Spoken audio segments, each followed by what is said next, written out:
Hello, my name's Sara. I lead the learning and development team for the consulting and the deals lines of service. I've been at PwC for just under 5 years, and before working in learning and development, I sat within our finance competency. Yeah, I'm Abhishek Charnalia, and I'm a senior manager in product innovation and development, which is a sub-competency in operations. But my industry focus is TMT, so that's technology, media, and telecom. And normally I do consulting at any sort of product development company, so a company that develops products, mainly software products, or a combination of hardware and software products. Hi, my name's Sara. Atallah. I'm a manager in the portfolio and program management team. So I've always had an interest in learning and development, and actually before I did the induction, I worked in the finance competency. I'd been having conversations with Kate Jagger, who used to head up the L&D team in consulting, because it was an area that I was interested in, and then an opportunity came up to tutor on the foundation induction, and I grabbed it. I used to work for a company called PRTM Management Consultants, and we got acquired by PwC around 3 or 4 years ago. And we were starting up a sub-competency called Product Innovation and Development from scratch. And I was the FFTF champion for that sub-competency. So, in charge of looking after the relationship between the sub-comp and the FFTF community, and also to identify the right talent for our team. What I found was that we were getting lots of FTFs in, and I didn't really know their backgrounds or what sort of training they were having in the foundation program. So I thought, well, what better way to learn than to actually go and become a tutor myself? So that's what I did. Then signed up to the program to both find out how we bring people into the firm to see what they learn and what skills they pick up. And then try and see how best we can adjust our internal induction program within the sub-competency to complement that rather than repeat what they've already learned. I got requested by my competency to get involved.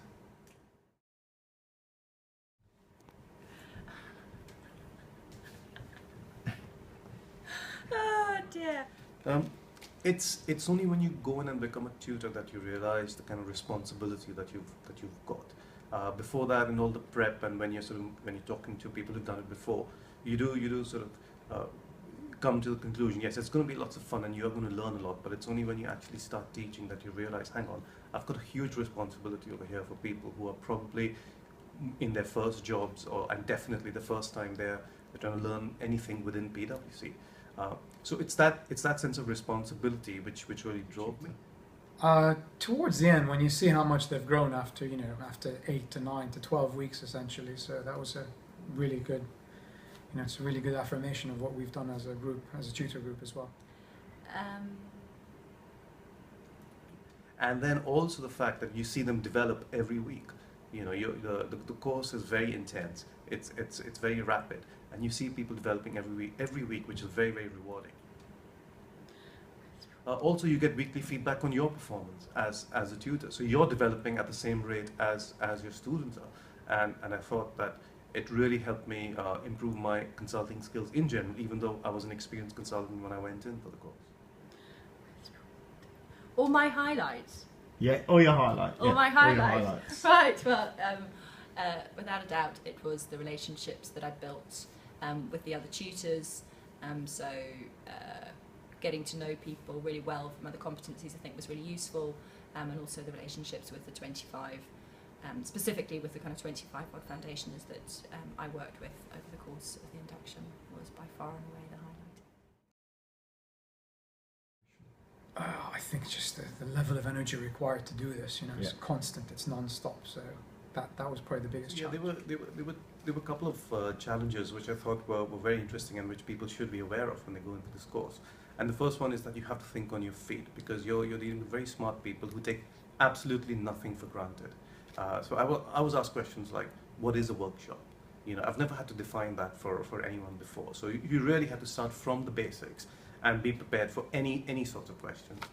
The next challenge was actually giving feedback. Now, a lot of these graduates were top of the class in university. They were doing really well.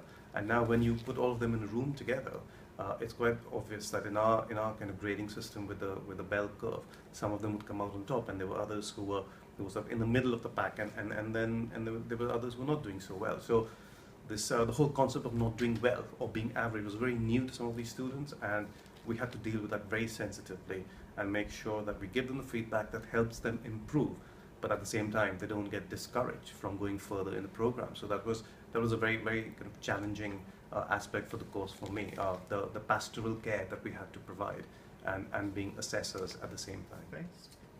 So I think people could potentially underestimate how much energy it takes to be in a classroom kind of environment for 4 weeks on the trot. So I think my biggest challenge was managing my energy,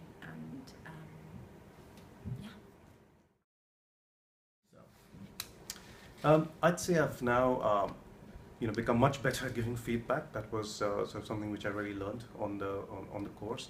I've also become much better at workshop facilitation, for example, because when you have to go in there day after day and train people and answer questions, you just naturally become very comfortable in a workshop setting or in a public speaking setting. So I'd say it's definitely helped me a lot in my consulting career after that. I've become a lot more patient. I know a lot more about the organization, and yeah, I guess that's the key things. Yeah. So I think the really key thing was that it helped me to reconnect with what it fundamentally means, or what's fundamentally important about being a consultant. So that for me was the biggest development area. I'd say make the most of the experience of the tutor cohort that you have, and Michael Storia, who's the course director. Try and identify the 1 or 2 areas that you feel you want to improve on as a person or as a consultant, and then don't be afraid of asking for feedback on your performance from your fellow tutors as well as from Michael.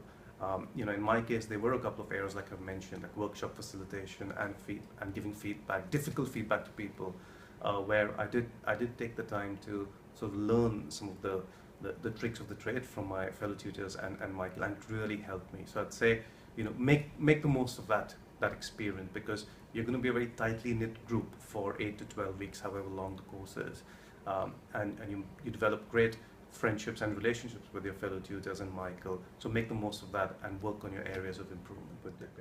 Definitely be yourself, because that's the most important thing when you're doing this. You have to be yourself all the way through. My top tip would be just go ahead and do it. Throw yourself into it. It is undoubtedly the best thing that I ever did in my career.